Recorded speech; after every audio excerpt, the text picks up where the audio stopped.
Alright, so we have this.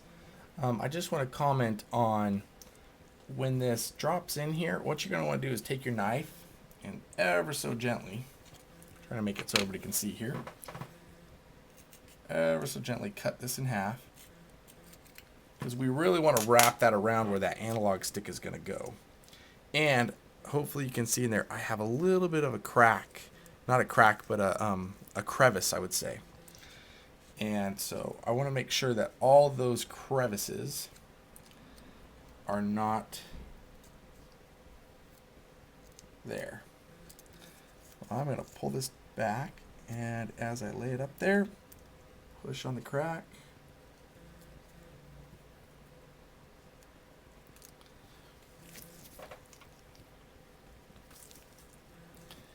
If you're going to use a screwdriver like me, very, very careful. Do not affect the paint job. It's light pressure, but just trying to get that tape to adhere right where it's supposed to be. Good. That one's turned out great, and this one needs to come off again just a little bit.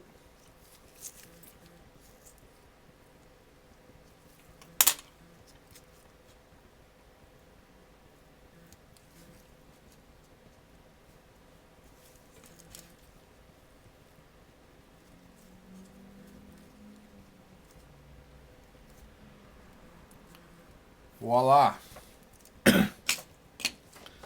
Now that burned piece of tape that I said we could just throw away, that actually can come in very handy right now. Because what we want to do is we just want to cover up the rest of this, and we can do that however we want.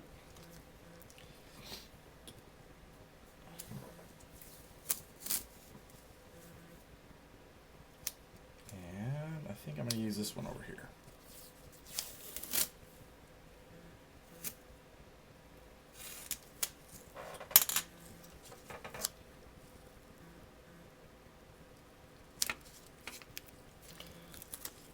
Voila, we are masking off the controller and we are ready for paint.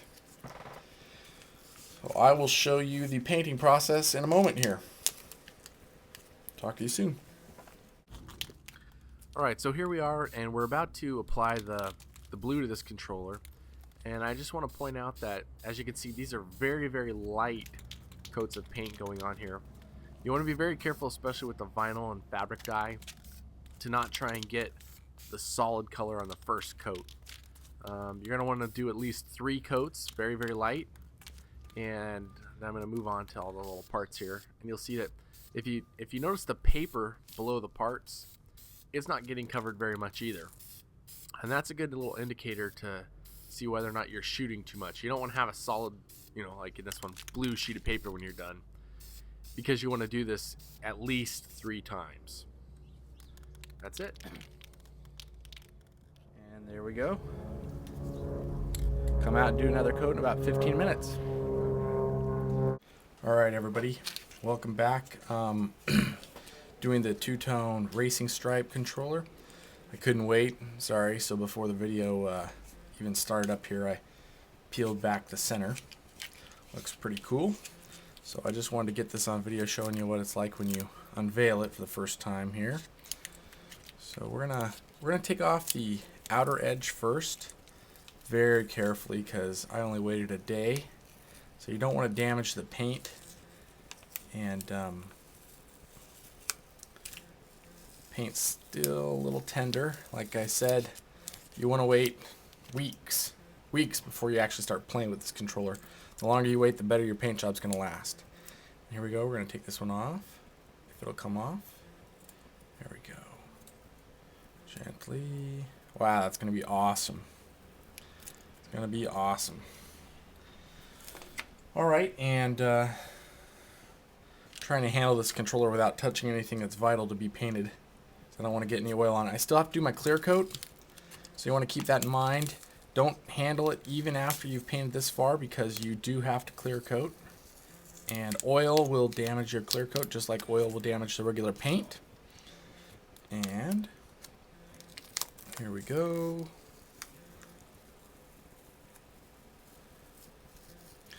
Now we shot the first coat coat of this, and you guys saw that on a video. Just so you know, we did 3 other coats, very light, to get that blue. And you just want to make sure that you do light coats, multiple light coats though. Heavy coats will always run and they never turn out good. So just remember, be patient, let it dry, stick it out in the sun if you have to, get a fan, do whatever. Here we go, peeling that one off. Awesome. It's a great controller. Great controller. And oh, look at that. One little piece of overspray here that is very visible. Had to be in the final thing, didn't it?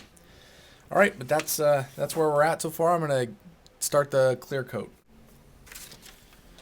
Right, I want to show you how to fix the overspray on this controller. We have just a hint of blue that got through the tape.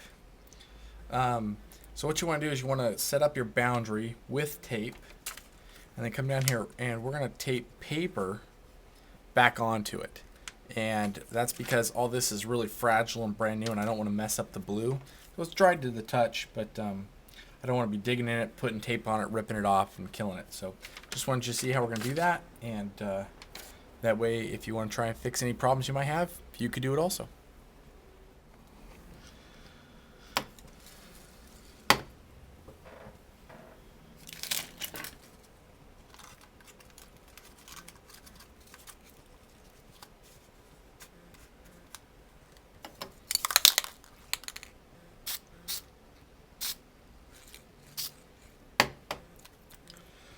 Hopefully I didn't run that. We've done our 3 coats, and now we're getting ready to apply. This is what you want to use if you use the vinyl dye. That is the applicable acrylic lacquer. Now lacquer is important because the vinyl dye is a lacquer based system like we've talked about. So here we go. Thin coats. It repeats that. I know I keep saying that, especially on the lacquer here. Clear coat needs 2 super thin coats and then a medium coat. This over here.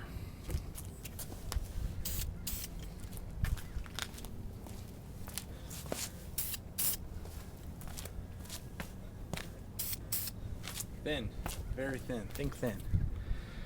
Here's our controller face.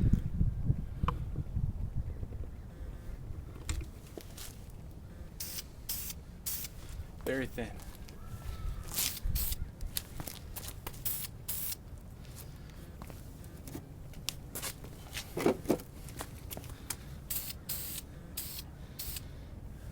There we go. Let it dry for 10 minutes. We'll come back and do it again.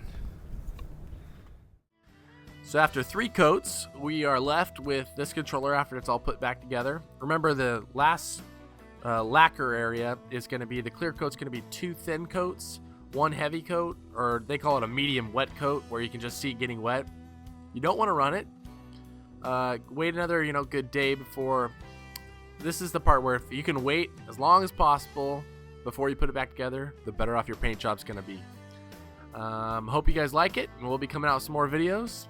And thanks for watching this tutorial on how to paint a racing stripe controller by MyCustomXbox.com. Come visit our site and send us a picture. We want to see what you guys are doing.